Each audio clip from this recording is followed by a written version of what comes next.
This copyrighted telecast may not be reproduced, retransmitted, or used in any form without the authorized written consent of NASCAR Broadcasting.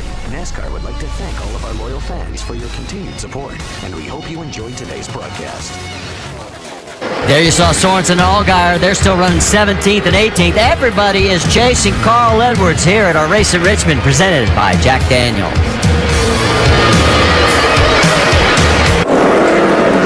Back at Richmond, we've just seen our first caution of the day. That's Blake Cook out on the track, trying to get the car back going. And Rusty, you were kind of calling this as it coming because of the brake rotors. Yeah, you can see it's glowing. Yeah, we're seeing a lot of cars out there with the really glowing brake rotors. I'm concerned we were going to start seeing some pop tires here pretty soon, Brad. It was looking rough. Yeah, tires are heating up pretty bad. You can see Blake got out in the grass there and knocked that splitter down, and let's see what happened. He comes off the corner. Eric Almirola gets in a little four-wheel drift there and gets into his left rear quarter panel and sends him down into the grass here. So just a mistake. Eric was racing hard. It looks like I say, he got a little four-wheel slide and couldn't stop himself. Cook was in 20. Two coaching legends lead their programs on ABC tomorrow afternoon. Nick Saban's number 3 ranked Crimson Tide head to Happy Valley for a tough road test against Joe Paterno's number 23 Nittany Lions. College football presented by Buffalo Wild Wings. It's on ABC Saturday at 3:30 Eastern, 12:30 Pacific. This could be a bit of an extended caution because while all the other stuff was going on, the 40 of Josh Wise, one of our 4 contenders in the Dash for Cash, had something go wrong in the engine compartment. Andy, you thought it might be an oil line, something like that, but this was the net result. See that or blown engine, it just emptied the oil tank completely down the back straightaway, and then when he pulled down pit road, left a big puddle in his pit stall. Either way, it looks like they're done. Not get going on that start. Boy, look at Kyle on the high side. Whoa, and Keselowski has problems and has slid up to the wall, our pole sitter. He hit it too. And he is dropping fast. Trouble. Big and crash. A big crash, the 38 of Jason Leffler and the 33 of Kevin Harvick. So our winner here, a year ago in this event, has contact. Second caution is out. And for those cars that took the wave around, big break. I don't see any fluid coming out of it. Looking. That was a battle for 9th position. Doesn't look like there's much damage. Whoa, and Leffler's not happy with Harvick. Leffler's got a ton of damage there. They're going to have to... That thing just did not offer to turn. And now the second incident. This is the battle for 9th. Yeah, Harvick just gets right in the back of Leffler, turns him around. And then let's go on board with Kevin. It's located right here at the front of the tire. Now the camber, you're going to actually have to adjust it up here by unbolting this and changing the shim right here. But the tie rod, it's basically a turnbuckle. It's left and right threaded, so by manipulating it, you make it longer or shorter, but to change the direction of that tire's pointed, that controls the handling characteristics of the car. But Brad, he's a pretty smart guy. He knows what he wants for the towing. Marty? Tim, we got a crash on the track here as Danica Patrick got into Brad Keselowski. It looked like maybe Brad was going to be able to save it. You could see Danica locking up the brakes and just carrying too much speed, got into Keselowski and brings out our 3rd caution. Now that car, after that contact, Danica, she really wants this spot. She drives in just a little too hard, locks that left front up. Yeah, I think she thought that she was going to get the spot, and so she drove it on in, and maybe Brad didn't give her quite as much room as she thought she needed, and she locked it up at that point.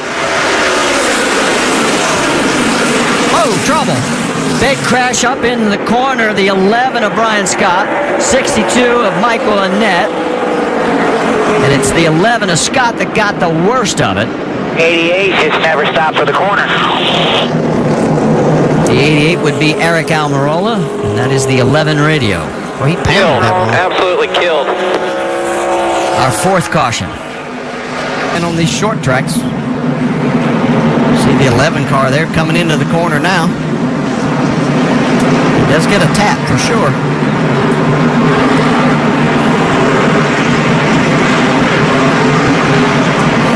Wow, big hit. Under the, just on a restart here, you have to anticipate that things are going to be a little slower getting in there than actual speed most of the time. So, well, see Brian Scott not very happy with him. Yeah, he was running 9th at the time, and boy, he is furious with Eric Almirola. And here's maybe the reason why. You look at his last group of races. In fact, from 8th place back in Charlotte, This long on the top side. See Kenny Wallace trying to take that 4th spot from Elliott Sadler, too, on the right side of your screen. those two on the left, between them, have won a total of 5. Oh, got a car on the wall. It's Eric McClure. And a tough break for Eric as he has hit the wall in turn number 4. Caution is out. 5th time today. Just run slow. Don't let that thing come apart and make any more damage than he got.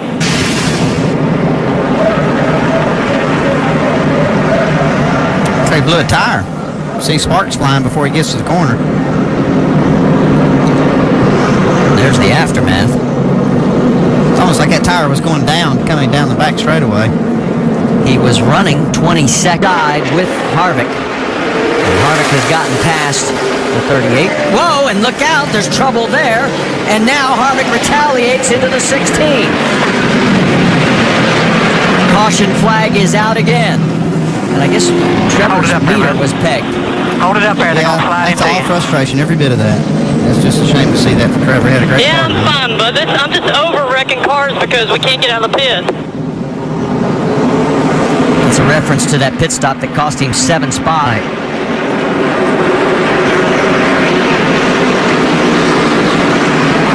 See, Trevor may have got into Harvick there, got Harvick in the wall. Harvick says, okay, take that. He's got too much to lose to try to fight him off. And, the championship, the 100,000, as long as he can keep a gap right like he's got, okay, let's keep hammer down. Just 15 laps to go, and here comes Carl. Yeah. Yeah, I start to see Ricky kind of overdrive maybe the corners just a little bit. He kept getting a little bit harder and harder into the corner. So he lost that. Now he's let Carl go. So he'll go up here and see if he can follow Carl by Kyle Busch if they can catch him. I don't know. I think Kyle Busch has got something going this run. And that's Kevin Harvick in the 33 going a lap down. So our winner here last year not going to repeat. Vince, what are you hearing on that 60 car?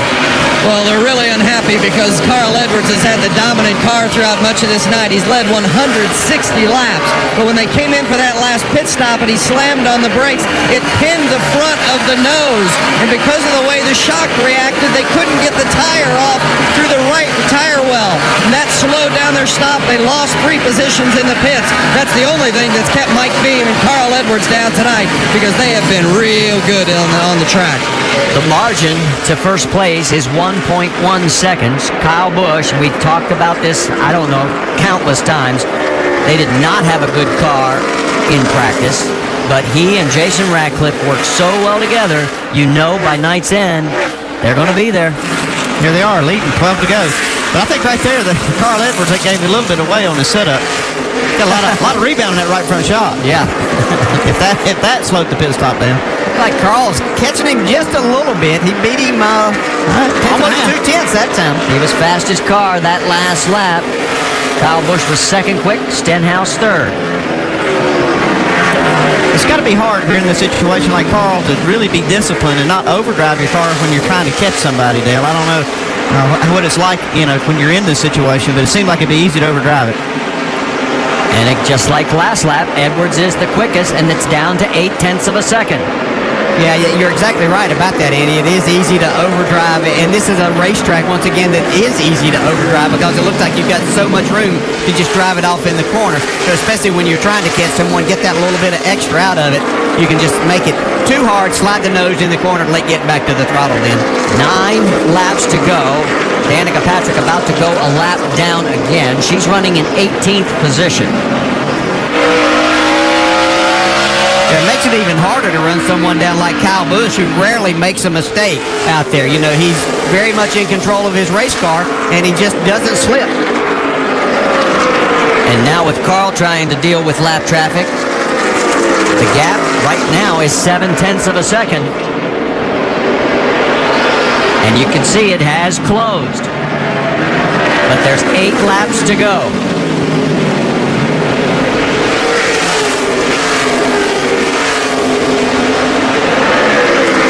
gets around Morgan Shepherd. He is 4 laps down in 24th, and here comes Carl. Morgan gives him plenty of room. The battle will continue. Next time by, 6 laps remaining. They've got about 3 seconds till they catch the next lap car. The gap holding steady at that last lap at 0.7 of a second. And virtual laps right there, just about the same. One thing we do know, when Carl has led the most laps this year, he has won all 6 times that has happened. He's led the most laps tonight, but the laps are running out. Yeah, I'm watching Carl Edwards right now. He's driving harder into the corner than he has all night. We haven't seen any brake heat or anything like that from Carl's car, but he is really diving off in the corner right now, trying to make up his time, getting a little closer. Next time by, 4 laps remaining. As far as the dash for cash is concerned, Stenhouse Jr. in control right now, running in 3rd. Sadler is 6th. Sorensen is 8th.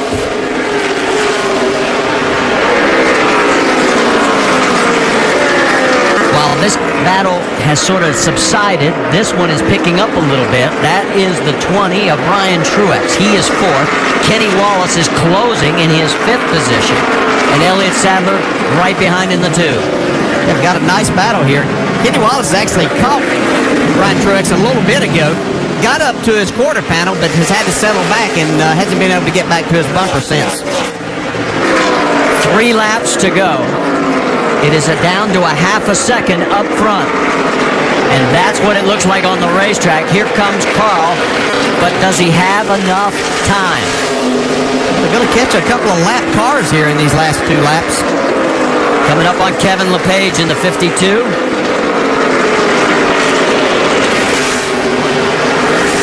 And Leffler gives way as well. And next time by, it'll be the white flag. The gap is still at a half a second. Time is going to... Flag right here. Just 1 more lap. Kyle Busch was not happy with his race car at the beginning of this day. Did a nice job in qualifying and has worked along with Jason Radcliffe and his crew. And here he comes. Kyle Busch is going to make it look easy. His 51st career win with Carl Edwards 2nd. 3rd place to Ricky Stenhouse Jr., who picks up the nationwide dash for cash, and look at how close it is there. Ryan Truex 4th, Kenny Wallace 5th, Elliott Sadler comes home in 6th, and there you see the rest of the top 10 across the top. Yes, sir. Yes, sir. It's a top 10. Good job. You boys. Oh, you guys. Way to dig it in. Good job, Jake. His 8th win of 2011. Most of all drivers in the series. Let's talk to Jason Radcliffe. How about it, Dave? This copyrighted telecast may not be reproduced, retransmitted, or used in any form without the authorized written consent of NASCAR Broadcasting. NASCAR would like to thank all of our loyal fans for your continued support, and we hope you enjoyed today's broadcast. This has been a presentation of ABC Sports, continuing the tradition of excellence.